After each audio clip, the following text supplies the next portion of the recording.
Christine Brown was once the center of the Brown family. She didn't just act as a wife. She lived it, breathed it, and devoted herself to it. She was the third wife to join Kody's plural family, and from the start, she found joy in the chaos, in the sisterhood, and in the dream of togetherness. She adored the family dinners together, the holiday celebrations, the constant commotion of children running through the house. She was a believer in plural marriage, not merely a way of living, but a spiritual mission. Christine prepared dinner for well over a dozen individuals each and every day. She homeschooled her children and assisted in raising the rest. She organized birthday parties, meddled in squabbles between the wives, and cleaned up the mess every time Kody's focus shifted from one wife to the next. But in it all, through the stress, the fatigue, and the disappointment, Christine smiled, because she knew that one day, it would all be worth it. That one day, Kody would look at her again. Not as the third wife, not as the bubbly one, but as his true partner. And instead, what she received was distance. Cold, quiet distance. It began quietly. Missed talks. Promises unkept. Kody gone more often to Robyn's house than to any other. Then it escalated. Postponed visits. Blame for how Christine was raising their children. An ongoing sense of being measured against Robyn, and found wanting. Christine did not have to be told what was going on.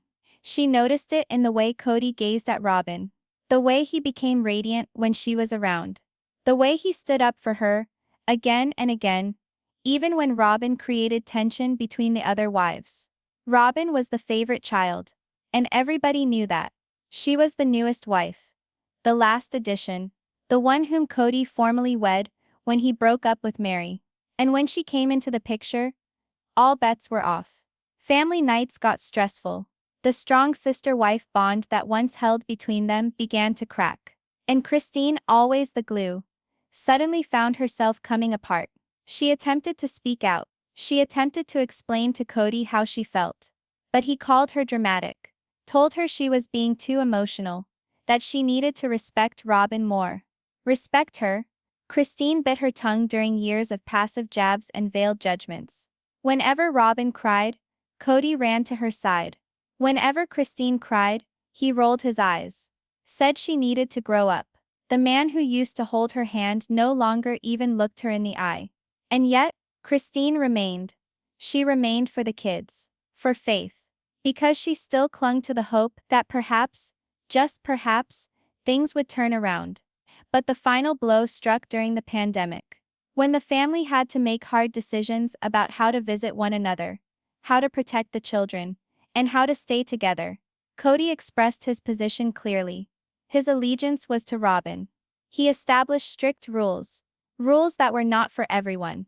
Rules that kept Christine apart from her kids, from her grandchildren, from the family she assisted in creating. She pleaded with him to change his mind. But what she received in response was blame. Blame for being rebellious. Blame for not doing it by the book. Blame for being too independent. The same independence he had once cherished, now despised. It shattered her. Christine came to understand that she wasn't merely unloved. She was unwanted. So in November 2021, she left, gathered her belongings, removed her children, and for the first time in decades, prioritized herself. The headlines got sensational. The fans applauded her. The internet hailed her as a hero, a woman who stood up for herself and left. But what they didn't know, what no one knew, was the quiet fury that continued to smolder beneath her serene smile. Christine had spent years ingesting pain, years smiling while her soul withered under the burden of rejection. She didn't exit the family embittered. She exited shattered. And when one invests that many years unmaking quietly, sometimes they don't simply disappear. Sometimes they return.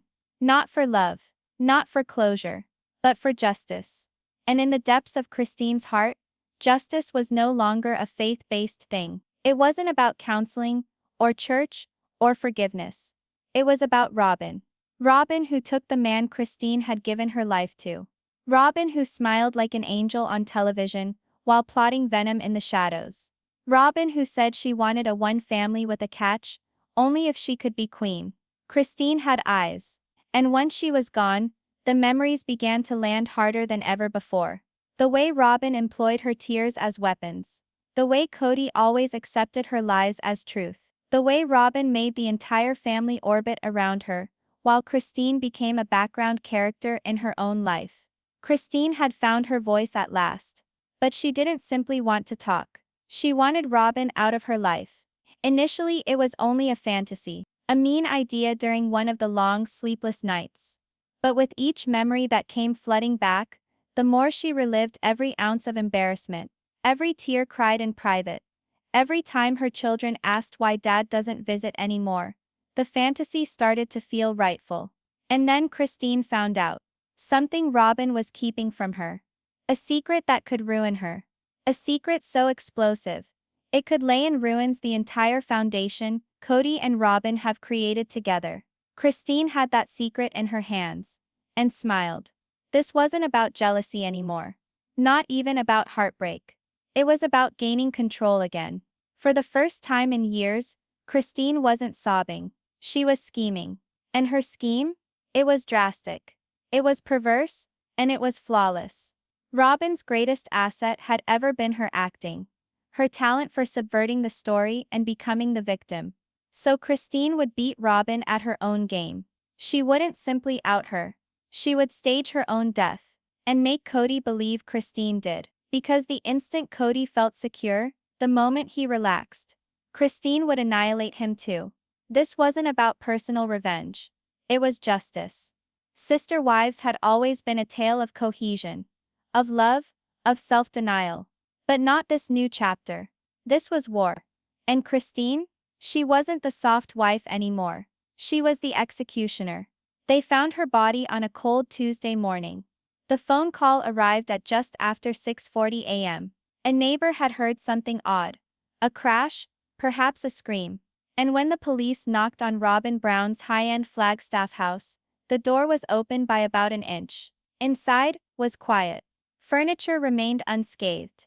No forced entry visible. No broken windows. Nothing had been taken. Everything was as it should be. Except for one thing. Robyn Brown lay in the living room, stretched out on the floor. She was pale. She didn't move. There was a soft trickle of dried blood running from the side of her head. She looked serene, as if she'd simply drifted off to sleep. Robyn was dead though. The official report said the scene had been clean and unusual. No weapon was visible. No struggle marks. One blunt force trauma to the head. Deadly. Detectives were shocked. How did this happen to a woman with cameras, fans, and national celebrity? And most importantly, why was nothing taken? Gossip went viral. Reality star Robyn Brown found dead in home. Tragedy in the Brown family. A sister wife murdered. Kody Brown devastated by wife's death. TV networks frantically requested footage.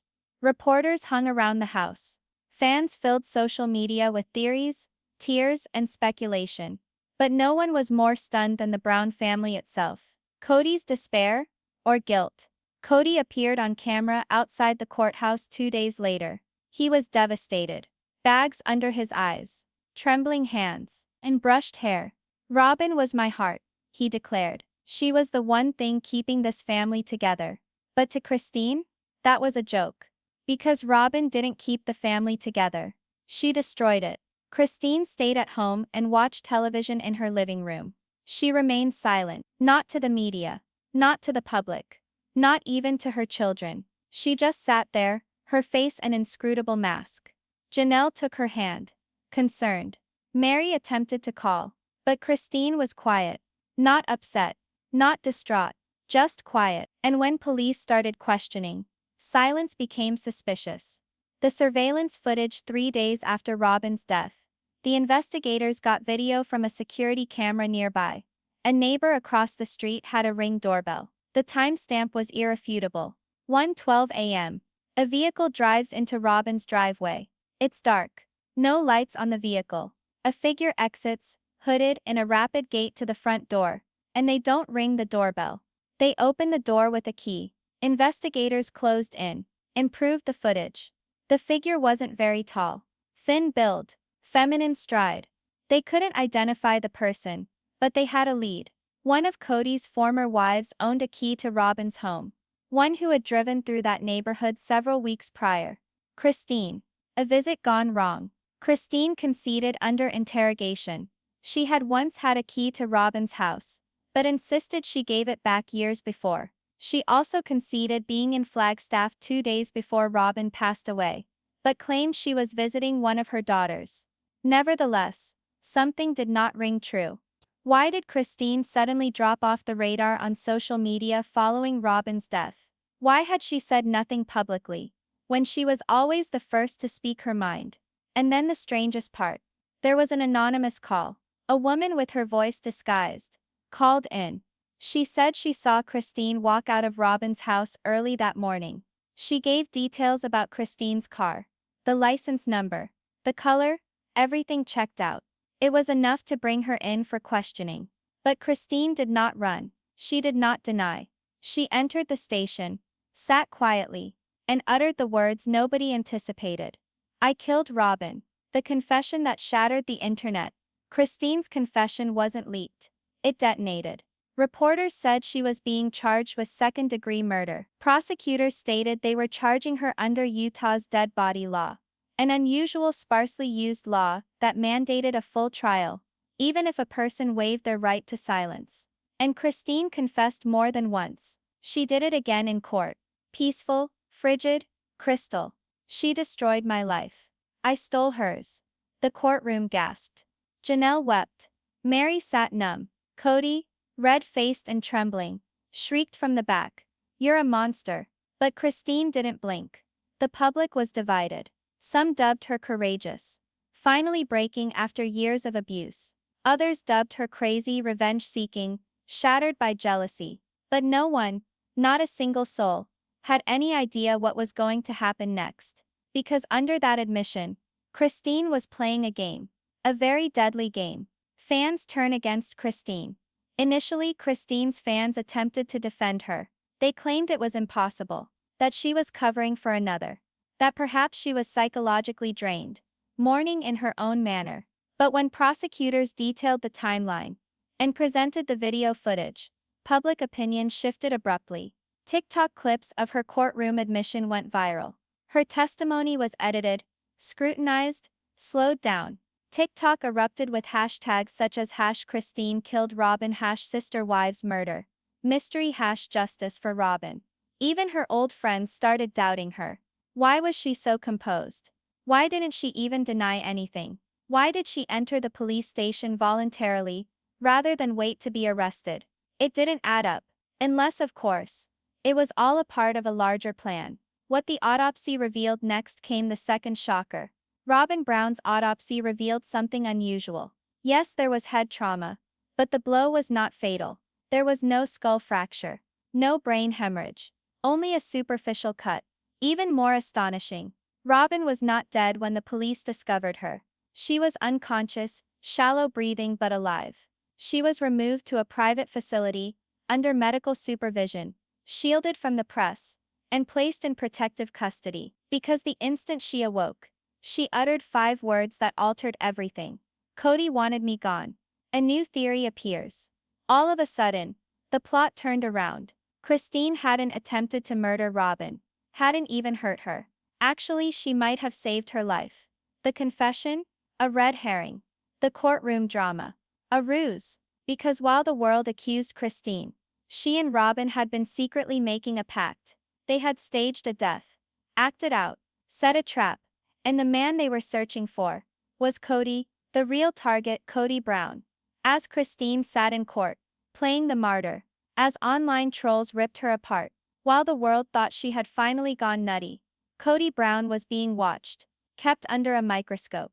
The investigators had been listening to his calls, reading his texts, monitoring his bank records, and in his desperation, convinced Robyn was dead, Kody had begun calling people, attempting to clean up after himself, attempting to cover something, attempting to wipe away the truth. He made a mistake, and that was all Christine required. As soon as she had admitted to murdering Robyn, Kody was convinced he was in the clear. He relaxed. And just like that, he strode right into the trap. Closing line of Section 2.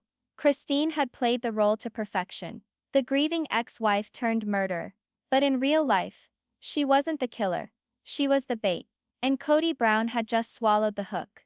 The courtroom was filled. Cameras flashed. Reporters whispered. Fans had lined up since dawn, desperate to see the woman who once made casseroles for 18 kids, now standing trial for murder. Christine Brown entered wearing black. No makeup. No jewelry. Her hair tied back. She didn't look like a killer. She didn't even look angry. She looked calm. Too calm. The judge called her name. The prosecutor rose. The gallery held its breath. And before anyone could speak, before her lawyer could even rise to object, Christine stood and said it again. I killed Robyn. A murmur broke out. The judge banged his gavel. Order, he yelled. But nothing could stop the wave that crashed through the courtroom. Janelle gasped. Meri stared ahead, jaw clenched. And Kody, he stood up, eyes wide, face flushed with shock and fury. You're lying, he shouted. You didn't, this is insanity. Christine didn't flinch. She stared at him. Her voice was gentle, but firm. You stole everything from me. So I stole the one thing you loved. Kody stumbled back into his chair, as if he'd been punched. The world watches. With hours, clips of the courtroom reached all social media. Christine confesses to Robyn's murder live in court. Sister wives scandal. Christine admits everything. #Christine confession was trending more than 12 countries. But not everyone was convinced. Some called it a meltdown, that years of emotional abuse had driven her too far. Others claimed it was too tidy, too dramatic to be genuine. Christine's fans were torn. Some rallied around her. Others defected. Even her own relatives didn't know what to believe. Her daughter Mykelti put up a cryptic Instagram post. We all have secrets. But this one broke me. No defense. No excuses. Just revenge. Christine declined an attorney. She forfeited her right to a full defense. She didn't plead self-defense, or mental illness, or provocation. She simply repeated the same line in every appearance. She broke me. So I ended it. The prosecutors were incredulous. Most defendants battled for liberty. But Christine, she was requesting to be punished. That's when the judge invoked Utah's dead body law, a law that mandates a public trial when someone admits to a crime of violence, whether or not they want to defend themselves. Christine had no other option but to testify, yet secretly she did want to, because every statement she made was all part of a very big plan. Inside Christine's testimony, Christine sat in the witness chair, hands clasped in her lap. She talked slowly, deliberately. No crying, no dramatic flair. I loved Kody once. I really did. I thought he loved me too. But I became disposable. The second someone newer, sheenier, and more obedient came along. Robyn wasn't just a new wife. She was the weapon he used to destroy us. She smiled while taking everything. And Kody let her. The courtroom was hushed. Not even the journalist dared to type. Want to know why I murdered her? Christine said calmly. Because she already murdered me. Not with a gun, but with years of gaslighting, manipulation and deception. She just did it slowly. It was haunting. It wasn't a confession. It was a funeral oration for herself. Kody's breaking point. Kody was summoned to the witness stand. He arrived red-faced, angry, explosive.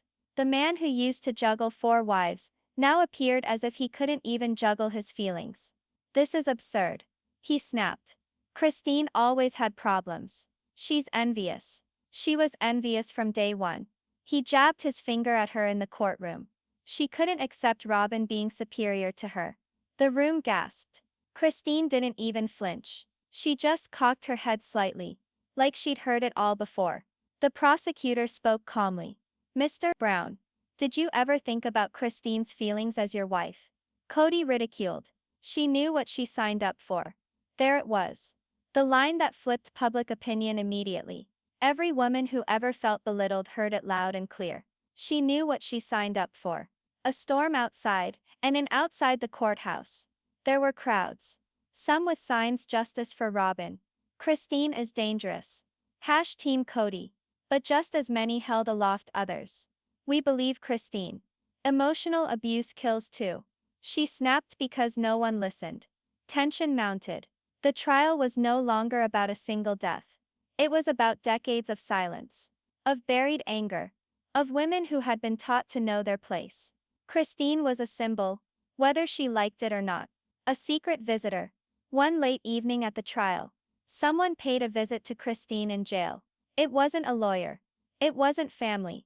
It was not a reporter. It was a woman in a hooded coat, sunglasses, and a hooded. Security was stringent, but she was cleared through. She entered Christine's holding room and smiled. Robyn Brown. Alive, standing, breathing, the truth unravels. Christine stood up on her feet. They locked eyes with each other for a very long time. And then, they hugged. Yes, hugged. Because this was not a confession. It was a trap, a performance, a setup Christine and Robyn had carefully orchestrated together. Word by word. Why Robyn helped Christine. You may wonder, why would Robyn assist Christine in faking her own death? Because Robyn knew something everyone else did not. Kody wasn't merely emotionally abusive. He was dangerous. After years of defending him, Robyn had discovered the truth. He wasn't merely losing control. He was keeping secrets. Financial secrets. Legal secrets. Things that could destroy him forever. And when Robyn discovered the scope of what Kody was up to, behind everyone's back, false documents, off-the-books transactions, money withheld from the family, she confronted him. And Kody lost it. He told me to disappear, as recorded by Robyn's hidden testimony, taken before her fabricated death. Kody had warned her, if you open your mouth you'll disappear, and no one will ever find you. He wasn't kidding. Robyn was terrified for her life. And for the first time, she understood that Christine wasn't the villain. They both had been manipulated. So Robyn did something she never thought she would do. She turned to Christine for assistance. They devised a plan together. Stage a death. Get Christine to take the rap. Let Kody feel secure. Watch him spring the trap. The moment he fell into the trap, Kody did just what they wanted. The moment Christine confessed, he lowered his defenses. He started deleting messages, reaching out to old acquaintances, transferring funds, and attempting to wipe out evidence of his previous wrongdoing. He believed that the threat had passed. However, each action was documented, each phone call traced. When Christine took her final words in court and uttered, "I killed her," the police already had sufficient to arrest Kody Brown on charges of conspiracy, fraud, and obstruction of justice. Christine's final words in court. On the last day of testimony, Christine turned to the camera, directly at the puppy, the fans, the women who used to view her as a doormat, and declared, "I didn't murder Robyn. I murdered the part of myself that remained quiet." This trial wasn't concerning her death. It was concerning his deception. And now everybody knows. When Christine stood in court and quietly admitted to murdering Robyn, Kody Brown believed he had prevailed. He thought the storm had passed. He thought Christine had finally cracked under the burden of her own bitterness. He thought the attention was off him. Finally, but what Kody didn't know was that the storm hadn't passed at all. It had only begun. And it was heading directly for him. The setup he never expected. Let's turn back the clock. 3 months prior to Robyn's alleged death, Christine contacted a source in law enforcement in private. Not any detective, but someone who had previously discreetly investigated the Brown family for financial improprieties and had been monitoring Kody's suspicious activities for years. She brought evidence, photographs, handwritten notes, screenshots, audio recordings of private conversations between Kody and Robyn. Conversations in which Kody became increasingly paranoid, secretive, and even threatening. Christine hadn't accused Kody of being violent, at least not physically, but she knew how to read between the lines. And so did the detectives. Kody had secrets, and Christine felt the only way to bring them to light was to make him feel safe again. Robyn's silent turning point. Robyn, on the other hand, had spent more than a decade defending Kody. She insisted he was misunderstood, overworked, just trying his best as a father. But after Christine left the family, things started to change for Robyn. She began to notice how fast Kody turned cruel when somebody challenged him. How fast his love turned into controlling. How many family decisions were really just his decisions. And then, she found the documents. Buried in Kody's office drawer. Legal contracts he had never shared with the wives. Secret agreements involving family assets. Hidden bank accounts. And names. Christine's, Janelle's, even Meri's used in transactions without their knowledge. That was the moment Robyn realized. Kody wasn't just controlling the narrative. He was controlling the money, the property, the family legacy. And worse, he was doing it all behind their backs. Christine and Robyn. An unlikely alliance. The irony wasn't lost on either of them. Christine, the wife who at one time hated Robyn for stealing Kody, and Robyn, the wife who at one time thought Christine was jealous, bitter, and petty. But now, fighting together on the same side of the battlefield, they saw the truth. They were both victims of Kody's manipulation. And now, they were going to take him down. Together, they choreographed every last detail. Christine would become the villain. Robyn would vanish, just long enough to sell the illusion. And Kody, self-absorbed and reckless, would make one bad move. Just one.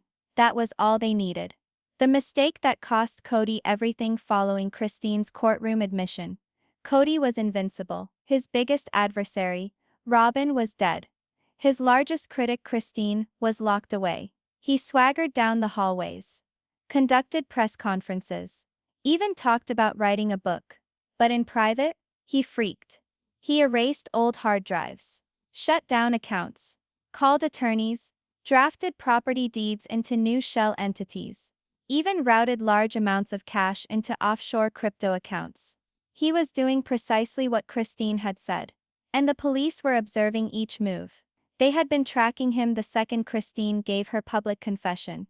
And when Kody began scrambling, the trap set in, the evidence they never expected to find. As Kody panicked, he called too many. One of them was caught by law enforcement. It was short, only 12 seconds. If anyone asks, I was with you that night. I need you to remember that. The voice on the other end, an old family friend, who immediately handed over the recording. That was the first crack. Then the emails, dozens of encrypted messages regained from a secret server Kody believed was off-limits. There he discussed policing his legacy, getting rid of threats, and taking back control. He even called Robyn's discovery a liability. And the most incriminating message. If Christine speaks, it's over. I should have treated her like I was going to do with Robyn. That was sufficient for a warrant. The raid police surrounded Kody's Arizona house the following morning. Helicopters buzzed overhead. Journalists clustered in hordes. Cameras rolled as the front door was kicked open, and Kody was escorted out in handcuffs, still dressed in yesterday's attire. He yelled at the cameras. This is a setup. Christine's doing this. She's crazy. But it was already too late. They had it all. Emails, recordings, bank transfers, bogus trusts, and a sea of digital evidence linking Kody to decades of fraud, coercion, and financial abuse. The most powerful man in the Brown family was now the most vulnerable. Christine's smile in court. 2 days later, Christine returned to court. But this time, no jumpsuit, no handcuffs. She was out on bail. And seated in the back, incognito, was Robyn. Alive. Safe. Ready to testify. The courtroom didn't gasp this time. It screamed. Christine turned to face the cameras. Calm. Serene. I told the world I killed her, she said. But the truth is she saved me. We both broke free from the same man. We just did it in different ways. The public turns again. Social media flipped like a coin. One day, Christine was a murderer. The next, she was a mastermind. Christine. The queen. Justice for the sister wives. Robyn lives. Christine flipped from villain to hero in 1 week. Her admission had been the final trap. One that only someone who really got Kody's pride would have been able to execute. Because she knew the second Kody felt safe, he'd let his guard down and tell her who he was. And he did. Robyn's testimony. The final nail. Robyn testified. And there were no more tears. No gentle voice. No trembling hands. She spoke the truth. All of it. The threats. The money taken. The emotional blackmail. The fear. Not only did he break us as wives. Robyn said, he broke us as people. But Christine, she brought me back. Her words were the death blow. The jury acted quickly. Kody Brown was indicted on charges of conspiracy to commit fraud, money laundering, obstruction of justice, and intent to silence witnesses. The man who had once had everything, wives, houses, reputations, was taken away in shackles. Christine and Robyn walk away outside the courtroom. Christine and Robyn were together. Cameras clicked. Journalists yelled. But the women did not say a word. They didn't have to. The world had already witnessed what was necessary. Two women, past adversaries, had joined forces and brought down a man who believed he was above it all. Not by violence, but by brains, strategy, and years of silent anguish turned into just vengeance. Final words of Section 4. The trap had been laid perfectly. The bait had been laid perfectly. And Kody Brown had marched right into it. Christine didn't merely receive her justice, she regained her power, and for the first time in decades, she didn't require anyone's approval to speak. Kody Brown sat in solitary confinement in his jail cell. No wives. No cameras. No fans. No empire. Only cold concrete walls, humming fluorescent lights, and a plummeting feeling he could no longer escape. The man who had once been at the center of a giant plural family, 4 wives, 18 children, reality television stardom, book contract, and millions of viewers, was now inmate hash 45,127. And the quiet, it was palpable. Forged signatures? The most astonishing allegation came next. Greg said he once was asked to notarize a deed, putting joint property into Kody's LLC. The deed bore Christine's signature. But when he called to confirm, she had no clue what he was even talking about. I declined to notarize. It wasn't only sleazy, it felt criminal. This allegation was enough to prompt the judge to ask for a handwriting examination. If Christine's signature were forged, it would lead to criminal charges of document forgery. Kody's attorney protested vehemently, but the judge permitted the inquiry. Cross-examination. Kody's defense attempted to discredit Greg by portraying him as a disgruntled former employee. They questioned his motives and asked if he was resentful about being replaced as an accountant last year. But Greg did not flinch. I'm not bitter, I'm responsible. More than I can say for Mr. Brown. He explained that he spoke out not for revenge, but because he witnessed people being misled. I saw women who trusted Kody cut out of finances they helped create. That's not betrayal, that's theft in broad daylight. Supporting evidence, the judge confirmed that Greg had presented complete bank statements, tax returns, and company records to back up his assertions. A court-retained forensic accountant had already examined them and found inconsistencies deserving further criminal investigation. Robyn, hunched at the rear of the courtroom now, resembled a woman who had aged 5 years and 7 days. She avoided looking up as Greg spoke her name in association with the secret LLCs. Did Robyn know? The prosecutor inquired. Greg paused. I couldn't say, but her name was on all documents Kody submitted. Either she signed, or someone signed on her behalf. It's public opinion. The cover-up wife? After Greg's testimony, the public opinion flipped once more. Where Robyn had recently been viewed as a victim, now they weren't so certain. How could she not have known? Her name's on everything. Doesn't that mean she's in on it? Victim or villain? We need answers. The hashtag #coverupwife trended. Many fans, however, called for sympathy. If she was duped into signing, she's a victim. But if she knew, that's betrayal? TLC faces heat with all these claims piling up. TLC started taking heat of its own. Did the network have knowledge of the secret accounts? Were they still mailing checks in the hopes all wives benefited equally? Legal experts opined that TLC could be subpoenaed for production agreements, tax returns, and emails. If they are found to have knowingly turned their blind eye to financial exploitation, It may lead to lawsuits or even cancellation of the franchise. The fate of the show now hangs in the balance. Janelle's private interview in a twist.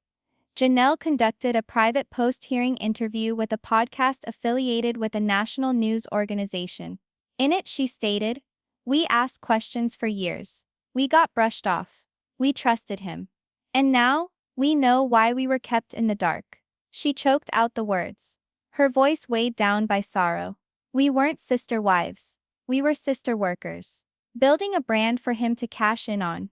Legal next steps now with Greg's testimony and documents in the court record. The next steps begin in progress. The court has put a freeze on all of the accounts associated with the LLCs involved. A grand jury can be impaneled to evaluate criminal fraud charges. Kody's attorneys have submitted a motion to suppress additional financial information, but judges won't sign off on it. And behind the scenes, according to sources, Robyn has hired a standalone criminal defense lawyer.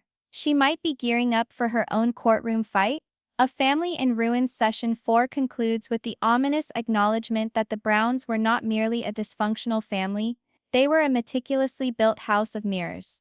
And Kody Brown, he was not merely the designer. He was the illusionist, and the mirrors are broken now. The courtroom was silent. Not a whisper, not a cough, just the tension hanging in the air like thunderclouds. After 3 days of shocking testimonies, voice recordings, and damning financial evidence, the judge returned to the bench. The world outside the courtroom waited with bated breath. And then, the gavel dropped.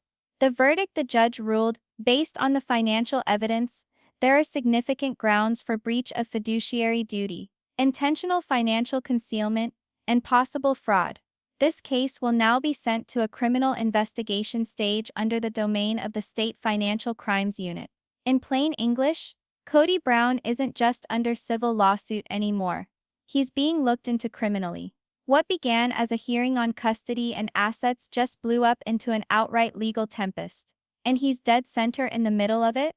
Immediate court orders upon the verdict. The court ordered a financial auditor appointed by the court to assume control of all accounts associated with the family. An injunction against Kody to keep him from accessing or transferring any family funds.